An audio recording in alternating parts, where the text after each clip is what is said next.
देखिए दोस्तों, आप ये मत देखना कि क्वेश्चन इंग्लिश में या हिंदी में नहीं है। देखो यहाँ पे जगह थोड़ी कम है, इसलिए मैंने हिंदी में नहीं लिखा। बाकी देखो मैं हिंदी में बोल दूंगा इसको कि क्या है। देखो यहाँ पे क्वेश्चन कह रहा है कि ए बी सी एक आइसोसेल्स ट्राइंगल है। इसका मतलब कि समद्विबाहु त्रिभुज है जिसमें ए बी और ए सी भुजा बराबर है 10 10 की। 10 सेंटीमीटर मान लो, 10 यूनिट मान लो, ठीक है। और अपन को बोला है कि जो बी सी है ना, बी सी की लंबाई अपन से पूछिए कि बी सी की लंबाई क्या होगी। ओके, अब देखो यदि ये आइसोसेल्स ट्राइंगल है, इसका मतलब है कि मैं यदि ए से नीचे परपेंडिकुलर डालूंगा बी सी पर, जैसे कि आप चित्र में देख पा रहे होंगे, तो ये इसको दो बराबर भागों में डिवाइड करेगा। आप कहोगे ऐसा क्यों? आपको वैसे पता होगा ऐसा होता है, लेकिन क्यों होता है वो बताता हूँ मैं। कि होता क्या है कि ए बी, माना कि ये जो जहाँ पे मिलता है ना बिंदु नीचे, इसको पी मान लेता हूँ।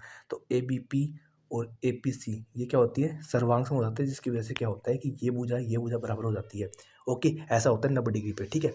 अब यहाँ पे देखिए, आपको पता है कि x square plus h square equals to क्या आ जाएगा, 100 आ जाएगा, क्योंकि 10 का स्क्वायर और H square plus x square, ठीक है। अब यहाँ पे देखो कि ए बी सी ट्राइंगल का एरिया क्या होगा, 1/2 आधा इंटू ऊंचाई। तो बेस कितना है, 2x है, इंटू ऊंचाई कितनी h, बराबर कितना दे रखा है क्योंकि में 48।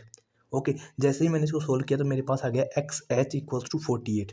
मतलब कि एक्स का वैल्यू मैं 8 और 6 ले सकता हूँ, क्योंकि 8 और 6 का मैं दोनों का स्क्वायर करके जोड़ूंगा ना, तो मेरे पास 100 आ जाएगा, जो कि फर्स्ट इक्वेशन को सेटिस्फाइड करेगा। या फिर मैं देखो, एक्स का वैल्यू 8 और 6 ले सकता हूँ, एच का वैल्यू 6 और 8 ले सकता हूँ। यदि मैं एक्स का वैल्यू 8 लूंगा तो एच का वैल्यू 6 लेना पड़ेगा। यदि एक्स का वैल्यू मैं 6 लूंगा तो एच का वैल्यू 8 लेना पड़ेगा। ओके, अब मैं कन्फ्यूज हो गया कि मैं लूँ क्या, ठीक है। तो अब मेरे को स्टेटमेंट की तरफ जाना पड़ेगा। पहली स्टेटमेंट कह रही है कि बी सी है ना वो इवन है, तो आपको ये तो सबको ही पता है कि बी सी 2x है, मतलब वो तो इवन ही आएगी। तो देखो पहली स्टेटमेंट से तो कुछ नहीं होने वाला।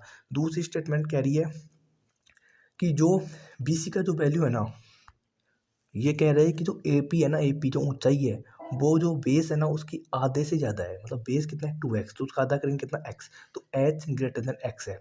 इसका मतलब है कि h यदि 8 है ना तो x कितनी आ जाएगी, 6 आ जाएगी। मतलब कि मैं केवल स्टेटमेंट 2 से ही फाइंड आउट कर पा रहा हूँ क्वेश्चन का सोल्यूशन कि बी सी की वैल्यू कितनी आएगी, 12 आ जाएगी। जैसे ही x 6 आएगा तो 6 दूनी 12 आ जाएगी। तो भाई सीधी सी बात है, इसमें सोचने की बात है ही नहीं कि option number A is the correct answer. कि केवल एक स्टेटमेंट से इसको फाइंड आउट किया जा सकता है, दूसरी का यूज अपन को करेंगे तो वो उससे नहीं होगा। केवल एक स्टेटमेंट से हो सकता है, जो कि स्टेटमेंट 2 सही है। मतलब कि option number A is the correct answer. I hope कि आपको समझ में आया होगा, बहुत ही आसान